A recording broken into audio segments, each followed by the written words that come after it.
Welcome to Healthy Living, Healthy Planet Radio, sponsored by EarthX, the world's largest environmental experience, and also sponsored by Natural Awakenings magazine. Live your healthiest life on a healthier planet. Now here's your host, Bernice Butler.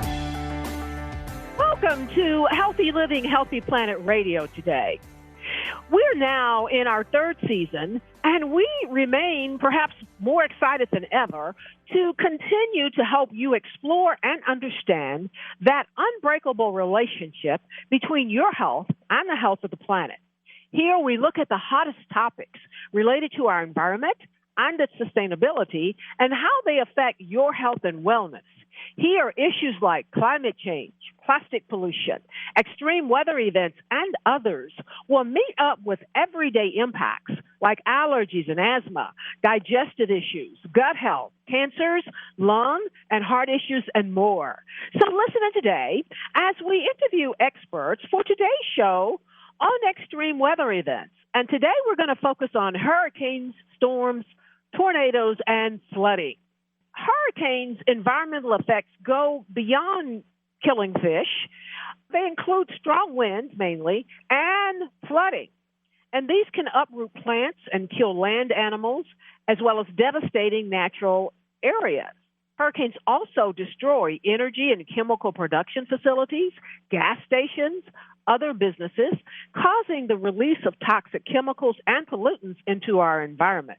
Hurricanes have also been known to spread invasive plants and animals. Wind and water can move exotic plants to new locations, and invasive fish that were concentrated in a small area can ride the floods to new locations and increase their range. Hurricanes have also destroyed breeding facilities of exotic species like Burmese pythons that are in South Florida, allowing the animals to escape and become established in the wild. Hurricanes, of course, do generate those very strong winds that can cause tree loss, or they can completely defoliate forest canopies and cause dramatic structural changes in wooded ecosystems. Animals can either be killed by hurricanes or impacted indirectly through changes in their habitat and the food availability that's caused by the high winds, by the storm surge, and the intense rainfall. If enough damage is done, many nesting sites and food sources for birds and mammals are also destroyed. And even if animals are able to escape injury from a hurricane, they are often forced into environments that they may not be used to, and therefore they become disoriented. Hurricanes affect people's lives because they can do so much damage. Winds can damage houses, trees, and any outdoor properties. And if the hurricane doesn't destroy where people live, then the major flooding after and perhaps during the hurricane probably will. When homes are destroyed, people may have to rebuild whole towns as well as their own homes. And hurricanes can be among the most devastating natural disasters. According to the U.S. Geological Service's Coastal and Marine Geology Program, hurricanes account for two-thirds of property loss nationwide, and that's not even getting into the global cost. Hurricane Harvey dumped an estimated 27 trillion gallons of rain over Texas and Louisiana during a 6-day period, and it set a record for the most rainfall ever from a tropical storm in the U.S., and that's ever. And that was approximately 51 inches. And then on Harvey's heels came Hurricane Irma, which wreaked havoc across the Caribbean and into Florida and the Southeast. And then Hurricane Maria, which caused nearly everyone in Puerto Rico and the U.S. Virgin Isles to lose power for weeks. And endangered species are especially vulnerable when their habitat is destroyed by some of the vestiges of hurricanes. Beaches move and change shape due to storm surges. Riverbanks erode during flash flood events. And in the urban landscape, natural disasters can impact historic structures, leading to the need for restoration and preservation work. And infrastructure, such as bridges, roads, transmission lines, and oil and gas pipelines, may need new permits, assessments, and repair, or even just total rebuilding. Hurricanes often lead to an increase in fish kills, as we mentioned, and that's due to changes in the salinity of the water in which those fish live. It is due to strandings from flooding. And when oxygen levels in the water get too low, the fish are unable to obtain the required amount of oxygen that they need for their metabolism. And then there's the long periods of cloudy days that are caused by hurricanes that prevent the photosynthesis that's needed by fish to get the proper oxygen level. Although it's hard to see the silver lining or even to conceive of a silver lining at all with hurricanes, they actually can play a necessary role in keeping the Earth's atmosphere balanced. Hurricanes help to move heat from the warm equatorial regions towards the cold polar regions. Hurricanes also provide 20 to 25% of rainfall in certain areas of the world. And then there's the tornadoes. And the differences in hurricanes and tornadoes are primarily in scale. And even though the winds from the strongest tornadoes far exceed that from the strongest hurricanes, hurricanes typically cause more damage individually over a season and over far bigger areas. But economically, tornadoes cause about a tenth as much damage per year on average as hurricanes do. Hurricanes tend to cause much more overall destruction than tornadoes because of their much larger size, their longer duration, and their greater variety of ways to damage property. The destructive core of hurricanes can be tens of miles across. Again, it can last many hours, and damage to structures through storm surge and rainfall caused by flooding, as well as from the wind. And the tornadoes, in contrast, tend to be a few hundred yards in diameter, last for a few minutes, and they primarily cause damage from their extreme winds as opposed to water. When tornadoes touch down, we tend to brace ourselves, especially here in Texas, for news of property damage, for injuries, and loss of life. But the high-speed wind storms wreak environmental havoc as well. They can cut through massive swaths of forest, destroying trees and wildlife habitat, and opening up opportunities for invasive species to gain ground, similar as hurricanes do. Rolling cars, flying rooftops, immense chaos, and uprooted trees triggered by it is what we envision. And as we mentioned, the effects of tornadoes on the environment are devastating, from destroying properties, wildlife, plants, and at times taking people's lives. Tornadoes, again, cover a fairly smaller area when compared to severe winter storms or hurricanes, but the damage is normally much more ruthless. Tornadoes are some of nature's most violent storms. It is the violent revolving column of air coming from a thunderstorm down to earth. The thunderstorm clouds from the tornadoes is mostly what causes the problem. When warm, they form in a short time and wet air rises. As this occurs, the cool air compresses in a big old cumulus cloud. And just like giving fire its food or fuel, more rising heated air builds and the cloud becomes larger and larger. And in the long run, the water in the cloud falls back to the earth as rain. And when this happens, some of the cooler air comes down with it, thereby causing this natural disaster that emerges to what we see as a rotating funnel-shaped cloud with winds that can be up to 300 miles per hour. And this is about 5 times as fast as a vehicle driving down the highway, if you can imagine that. And their travel routes are unpredictable and indiscriminate, and they work like a huge floor cleaner, picking up everything in their path. When tornadoes touch the ground, they can cause damage in areas from 50 miles long and 1 mile wide. And on the average, about 1,000 tornadoes happen each year in America. The tornado's effect depends on its strength. A weak tornado causes small damage to property, while a stronger one can destroy a large part of an affected city. A lot of thunderstorms happen, but a thunderstorm that destroys the most is the tornado. The effect of tornadoes on the environment includes pollution, environmental contamination, injuries and loss of life, as we talked about, household hazardous waste, economic loss, destruction of vegetation, flash flooding, effects on the ecosystem, even asbestos debris from roofs and other things, forest fires, psychological effects, and lightning. These negative effects have become much more of a destructive force in nature. And while some people may want to debate that there are some positive effects of tornadoes, like helping in pollination, there's certainly no doubt about the fact that the positive side has been overshadowed by the many negative effects of tornadoes on the environment. And all of this causes flooding, which, other than getting hit or killed by debris or something falling on you, is mainly responsible for many of the health impacts of hurricanes, tornadoes, and storming. We're going to go to break now, and on the other side of that break, we'll be ready to jump in with our two guests who will make us much smarter about all of this. Thank you.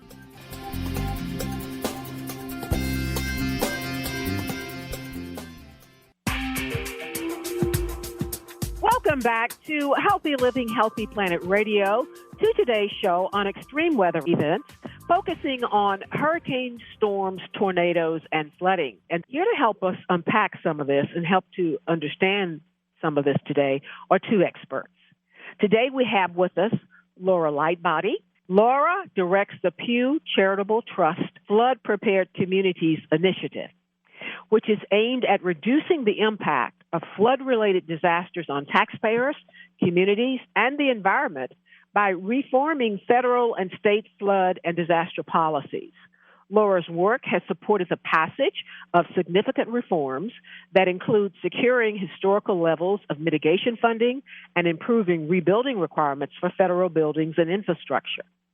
Prior to joining Pew, Laura was a vice president at a consulting firm where her advocacy work influenced major legislation related to Hurricane Sandy disaster relief, the Deepwater Horizon spill, toxic chemical management reform, and the American Innovation and Competitiveness Act. Welcome, Laura. Thank you for having me. That sounds great. Thank you. Our other guest is Shana Udvardy. Shana is a climate resilience analyst with the Climate and Energy Program at the Union of Concerned Scientists, and they are our good friends. In fact, we had a guest, Christy Dahl, there with us last week. Shana conducts research and policy analysis to help inform and build support to increase resilience to climate change impacts. Prior to joining the Union of Concerned Scientists, Shana provided consulting services on climate adaptation and flood risk management policy. She was also the Climate Adaptation Policy Analyst at the Center for Clean Air Policy, Director of Flood Management Policy for the American Rivers and Water Program Manager at the Georgia Conservancy. Shana also worked at the Smithsonian Institute, monitoring an assessment of biodiversity program, and was a Peace Corps volunteer in Nicaragua. Shannon is also a certified floodplain manager. Ladies, thank you so much for taking time to join us today. We want to start our questioning with Shana.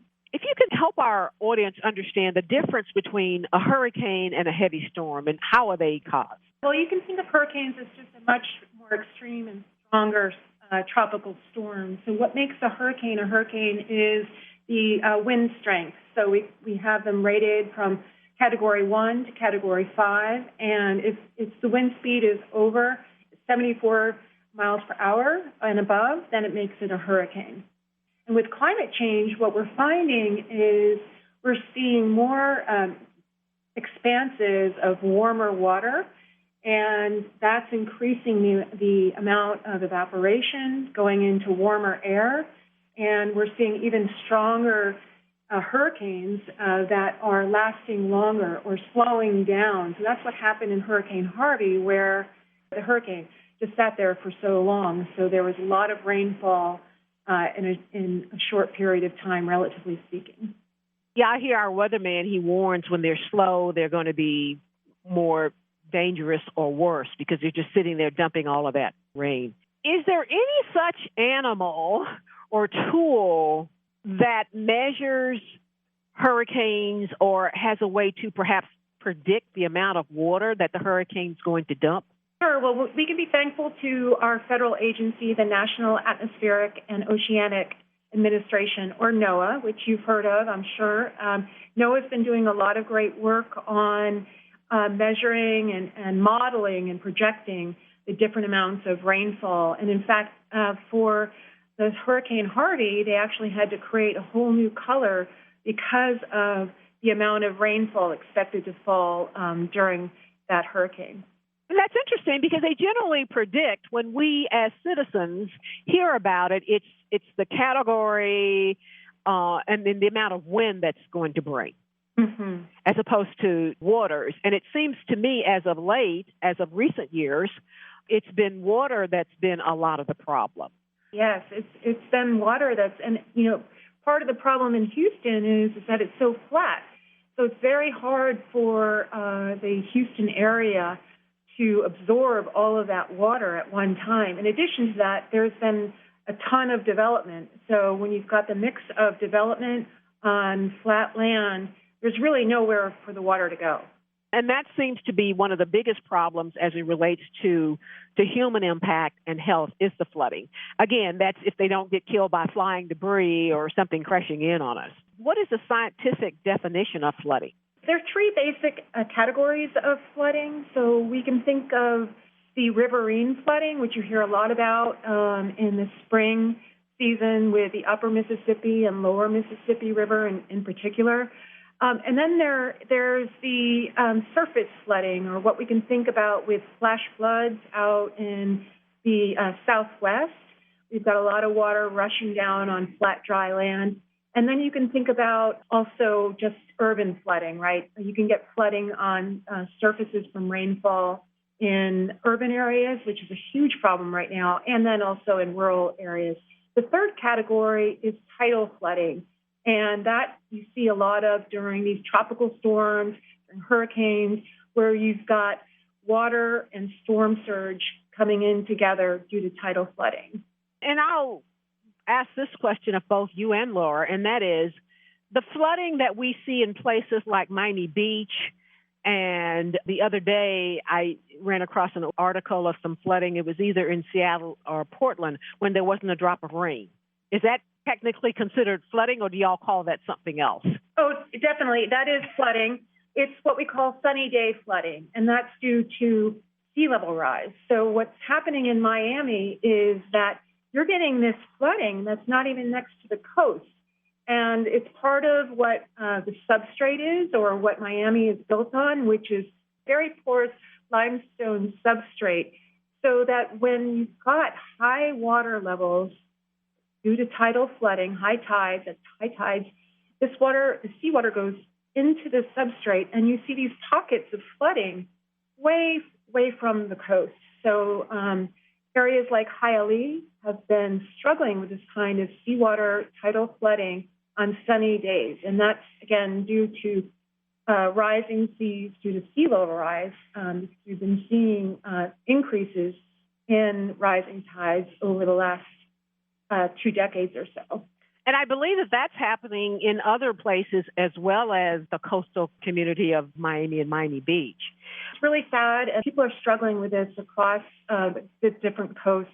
It's different in each places, but some places are seeing it sooner because they're at a lower level and land is sinking or there's subsidence. And so you can see it in, even places like Cape Cod where they're struggling with their sewer systems, the septic systems. That's also a case in coastal Florida as well. Indeed. And Laura, I know that you work in a number of communities. Can you tell us about some of the regional communities that are being severely impacted by flooding? Because there's a tendency to think that the hurricanes are in coastal communities and that's the only thing that you see. Can you talk to us a little bit about that? Because one of our purposes here at Healthy Living, Healthy Planet Radio is to have people understand how all of this affects all of us. Yeah, and I think that's a really good point because we do tend to gravitate towards the headlines around flooding, which tend to be these big hurricane events that Shana was speaking about. But what we know is actually inland communities are most frequently impacted by flood events. We have, rivers that run throughout the entire country, and so you have, everywhere from Milwaukee all the way down the Mississippi River and between each coast that are impacted by flooding. Flooding is, as we know, has impacted all 50 states over the past 10 decades, and it is the most common and costly natural disaster for our country. And we just have 2 minutes to go before we go to break, Laura, but I want to stay with you.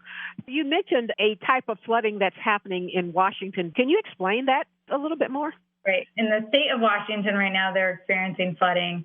And this really builds upon a year of flooding that we have seen, this entire country has experienced from coast to coast. And it seems to not be stopping. And as we enter sort of this cold season where we don't tend to think of floods, we actually do experience flooding, particularly after snow melt. So some of these states, again, we don't think of flooding in Colorado and Michigan and Wisconsin, right? But these are some of the states that are actually about to enter their kind of wettest season coming off of a heavy winter. So February, March, April, when we start to see really, really dense spring flooding happening in those states. How are other areas or are other areas affected by, say, the flooding that happens and its reasons for happening in Colorado or Washington? It is. All of the river systems in this country are connected to each other. Even one community upstream impacts a community downstream. And that's where development really comes into play, right? So if you're building a new community, you really need to think about how does this impact the water flow?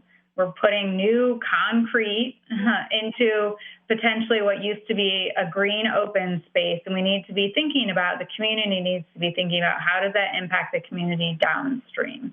Because there can be very serious impacts. That new community may be just okay, but that community downstream may now have a really big flood problem. Indeed. Thank you. And we're going to go to break now, but I want to continue some of this conversation on the other side of the break so folks can see just how interconnected it is. And my favorite question is, why should people care? And this helps us get to that. We'll be back on the other side of the break with our guest, Shana Udvardy with the Union of Concerned Scientists and Laura Lightbody with the Pew Charitable Trust. Thank you, ladies.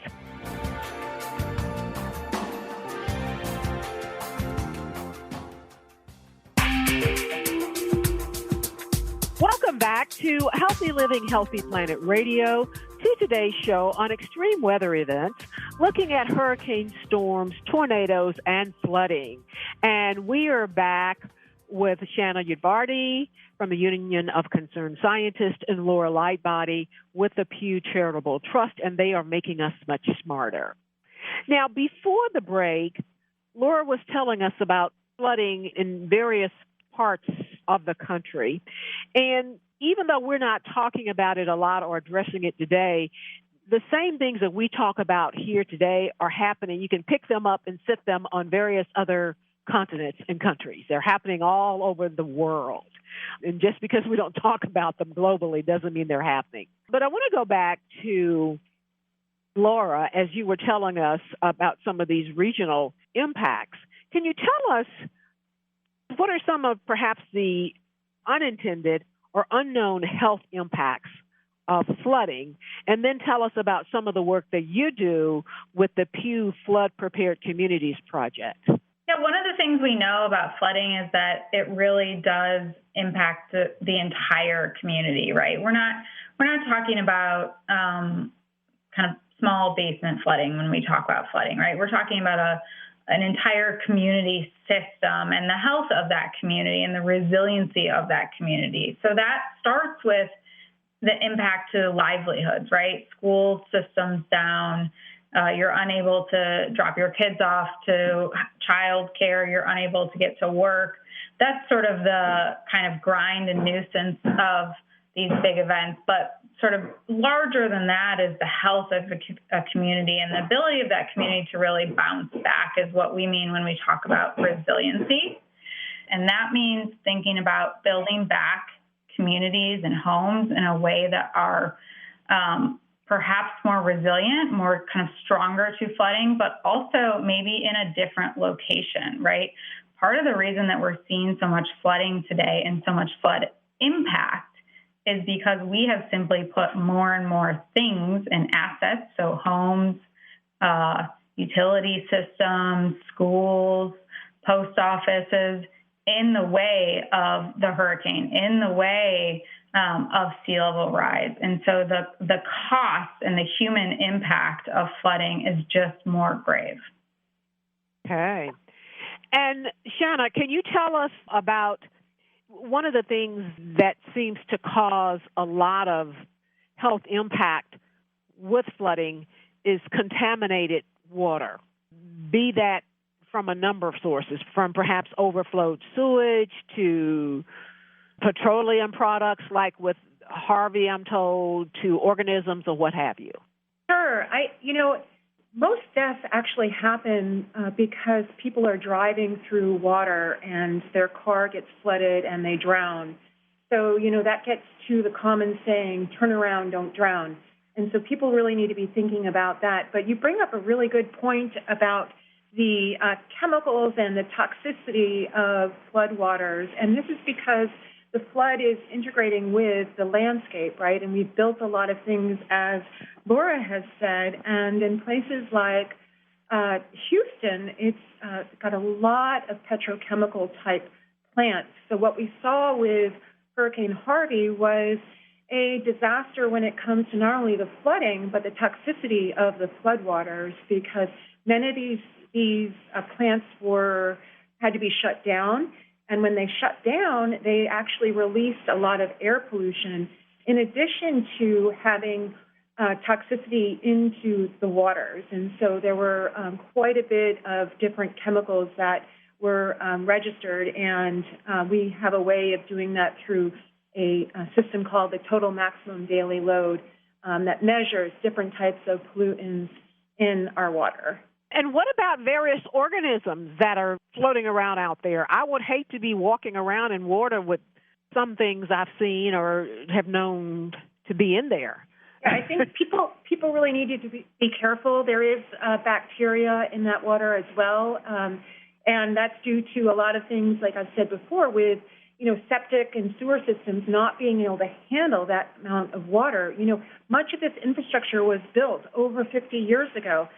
Take Washington, D.C., for example, it was more than 50 years ago. So, these systems weren't built to withstand these future conditions that we're seeing due to the development and climate change. So with climate change, as I said, we're seeing more intense rainfall, higher rising seas, and then when we had storm surge, there's more water to be pushed further inland. So definitely bacteria is a big concern as well.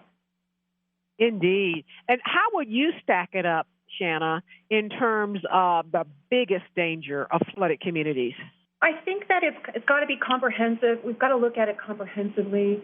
We're going to continue to be challenged, unfortunately, with the track we're on with our emissions, targets right now. And so we're going to, the first step, the nation can do and the world is reducing our emissions, because if we can keep the increase in air temperatures down, that means we're going to have less challenges into the future. We really need to be thinking about that. But, flooding is going to, building on what Laura was saying, flooding really impacts every single part of the community that is being flooded. So, there are ripple effects. If people can't get to work, then they're going to be out of, they may get unemployed and they may lose their job. And then, there'll be impacts on the tax base, because, they may not be bringing in, the municipality may not bringing in as much tax base if businesses go out of business, and that happens quite a bit after floods. And then oftentimes we're seeing floods on top of flooding. So, it's, some places are being hit, and Laura can talk about this, year after year. So you can just imagine the ripple effect that goes through. And if municipalities aren't able to pay off their bonds, then this is going to be a real big issue. So it's a really comprehensive problem, and it needs comprehensive solutions. Indeed. And so, Laura, what would you say are some of the long-term adverse health issues from being exposed to flooding and floodwater? Well, one of the things that Shana really raised was that impact. You had raised sort of the impact to ecosystems from a flood, but the kind of other side of that actually is the impact to the ecosystem of trying to control the flood, right? So we have sort of historically our way of dealing, our collective, the big O, way of dealing with flooding has been to engineer it and control it. We have straightened curvy rivers. We have put walls up, you mentioned in Miami, in Annapolis, right, to stop the water from coming into a community. And much of this along the coast and along rivers has led to a degradation of that sort of natural ecosystem that was there before, right? Think of all the organisms and all the plant life that you see when you're along sort of a natural flowing river. Much of that is destroyed when we do these sort of like hard engineering systems that are designed to control flooding, but not necessarily designed with sort of that entire ecosystem in place. And so what we need to see more of is what is called nature-based solutions, which is really letting nature do what it does best, which is absorb floodwaters, right? So we're sort of going back to a time when we had much less development, right? And trying to say, okay, should we buy out these homes, this community, for example, that has flooded over and over again? Instead of rebuilding that home, should we buy it out, find a higher, drier place for these folks to live, and restore that land back to open green space? Because it is like if a tree falls and nobody's there to hear it, right? If it floods and a wetland or an open green space floods, nobody's going to talk about it because there's no impact to human life. There's no cost to repair and rebuild. And so we need to see more of that so that as climate change does result in more frequent and more costly flooding, we're able to kind of bounce back from it more quickly, and that nature can play a greater role than it currently is playing. Indeed. And we're going to go to break. But after the break, Laura, I want to talk some more about a couple of things that you said. So we'll be right back on the other side with these two ladies, too, for really helping us understand this a lot more. We want to give a shout out now to our sponsors.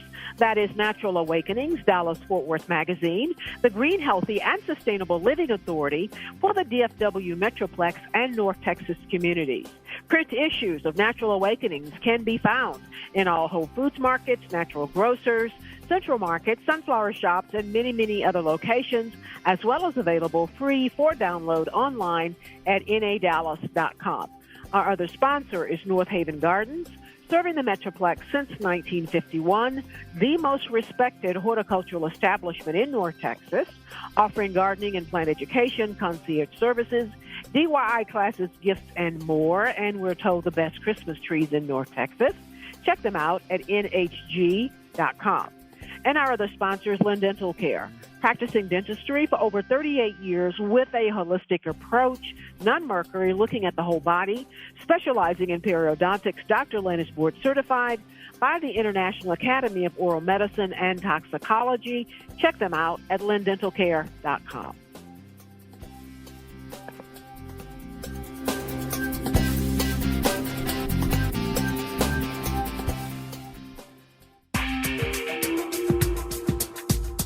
Welcome back to Healthy Living, Healthy Planet Radio.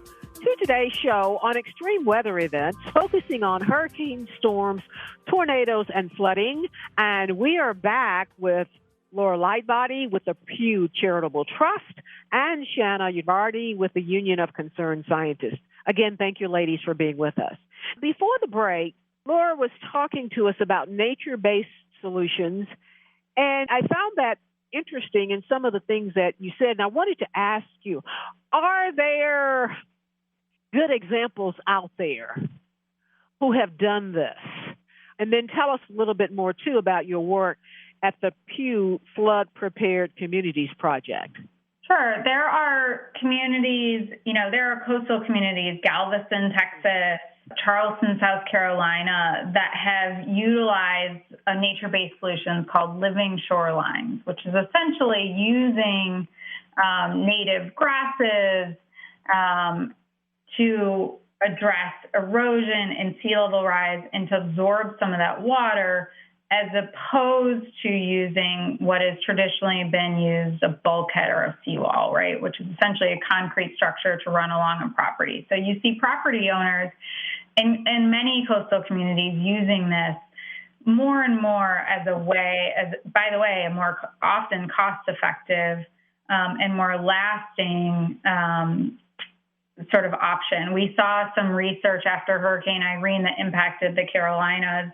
There were two homes right next to each other, one that had a bulkhead and one that had a living shoreline. And the home that had a living shoreline on it had much less destruction, much less flooding. And the only piece of debris on the property was actually a piece of the bulkhead from the neighboring house. So we know that it's really being adopted in these coastal communities, and we need to see more of that. And that's one of the things that we're working on at the Pew Charitable Trust, is finding solutions at the policy level and at the planning level so that we can pay for more resiliency, find solutions for communities to make them more prepared. So we're working with the federal government, we're working with states and communities on planning, policy, and finding ways to pay for more resiliency. Indeed. Now, what I've seen, too, and I've been told that climate change will probably result in more of the inland river and streams and tributaries flooding than we've been accustomed to. And indeed, we're seeing that. Was it last year, year before last, when like a lot of the Mississippi Delta and the communities upstream began to flood? Right. With climate change, what we've seen with heavy rainfall since the 1950s is that in the Northeast in particular, they've seen 50% more heavy rainfall events. And so we're going to continue to see these challenges of, as Laura was saying, this traditional infrastructure of dams and levees, walling off rivers, and seeing how that's, it's really going to be a struggle to get these rivers to be able to handle that much water. And in the upper Missouri River, we remember hearing about some of the flooding there, and that was a very complex issue of multiple reservoirs and dams in addition to snow melt. So, these flooding events can be very complex. But what Laura is mentioning is let nature do the work, right? And if you let nature do the work, you get multiple benefits. You get cleaner water, you get habitat for wildlife, just to name a few benefits. Thank you for telling us that, Shana. Now, I want to hear from both of you all, too, in terms of your experience. How does one properly prepare for these events, such as the storms, hurricanes, and tornadoes, looking primarily at the flooding that they bring? Right. Well, I always think of this as sort of there's individual preparedness as a homeowner or a renter and as sort of a family unit. And then there's sort of a broader community preparedness, which is really comes down to elected officials and community development, right? And as an individual, there are things you can do to understand your risk. So if you're going to buy a home, you can ask about the flood risk of that property. There are mitigation efforts that you can do in your home, such as elevating the utilities, for example, so that when a flood does come, the utilities are sort of in higher ground and not impacted, right? So you don't lose power, you don't lose water supply.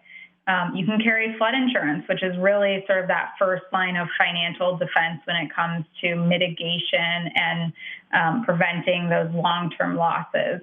And then that sort of larger community preparedness, right? We need elected officials, we need the development community and city planners to really be thinking long-term and incorporating these climate impacts, sea level rise, more flooding into their planning. So again, if we're going to grow and build new neighborhoods and build new shopping malls and new schools, we really need to be doing it in a way that is, A, we're not putting them in harm's way, and B, in a way that is just longer lasting. So we have all this data now. We didn't have it 50 years ago, as we keep saying. Let's use that data about future risks so that we're making more resilient communities. I want to ask about what you may have noticed in FEMA's efforts and in their risk rating systems and in their precautionary methods as it relates to the storms and the floods. Sure. I think FEMA, like a lot of federal programs, are kind of coming to the understanding that we all are, which is we have a lot more data at our fingertips. We have industry data. We have, catastrophic modeling data. And many of the kind of federal programs that really either support communities or sort of set the rules of the road for communities in terms of building and recovery after disasters were designed looking in the rearview mirror. And so FEMA, along with, the Housing Department and the Department of Transportation, by the way, which just received a large infusion of money with the new infrastructure bill, is trying to look forward instead of backward when it sets policy, right? Because its goal is to really use the taxpayer dollar in a lasting way. And so there are new programs. FEMA has a new program called Building Resilient and Infrastructure Communities. Its goal is to really do what we just said, really support that community scale development of homes and neighborhoods and planning. So it's done so in a sort of forward-looking way. The Department of Transportation just received billions of dollars under the new infrastructure bill to support resilient transportation. That's the first ever investment that we've seen within the Transportation Department. Traditionally, we think of transportation, we think of hard gray infrastructure. So I do think there's a lot happening with the federal government in terms of trying to really be that backstop and support for more climate prepared and resilient communities. Do either of you know of any communities, states, or cities that have gone so far as to prohibit building in some of the flood-prone areas, be they coastal or inland? There are a couple of communities that are doing it, a couple that come to mind: Fort Collins, Colorado, a riverine community, Brevard, North Carolina, another riverine community that have made a very, tough decision, right? Because you're often balancing economic interests with safety and preparedness. To say we are putting building restrictions along this riverway. At the time the mayor of Fort Collins did it, he did it because he really felt like his community was growing and he wanted to build his community to be a really resilient community. And that was the kind of hard stance that he took. And they experienced a huge flood in 2013, and he never wanted to do that again, right? So it's gonna pay off in the long term for those communities, but it's rare. Indeed, and hopefully they can be the beacon or the example to make others go that way. We just have one more minute to go, and so Shana, I want to give you the last word in terms of what do you see that ordinary people can do in their everyday lives to help drive solutions to any of this? Critically important that people understand their risk and that they, ask their elected officials and government officials to make sure there is risk disclosure and that they're voting. And they're voting for things like ensuring that their local government, their state government, they're reducing emissions, because ultimately that's going to be the first step to reducing these future impacts. Indeed. Thank you so much. You all have made us smarter about this issue, and we really appreciate your help in helping us to unpack it and understand it more today. We have been with Shana Udvardy with the Union of Concerned Scientists and Laura Lightbody with the Pew Charitable Trust. Thank you, ladies. And thank you all, audience, for listening in today. The conversation starts here with Healthy Living, Healthy Planet Radio. But our goal is for it to continue in your home, in your social circles, your workplaces, at the water cooler, and in the grocery checkout line, so that we can all work together to realize that healthy living is simply not possible without a healthy planet. Our culture is a result of 1 trillion tiny acts taken by billions of people every day like yourself. And each of these can seem insignificant, but all of them add up one way or the other to the change that we each live through. This is your host, Bernice Butler. Thank you, and listen in again next week as we talk about extreme weather events, looking particularly at extreme cold weather. Thank you.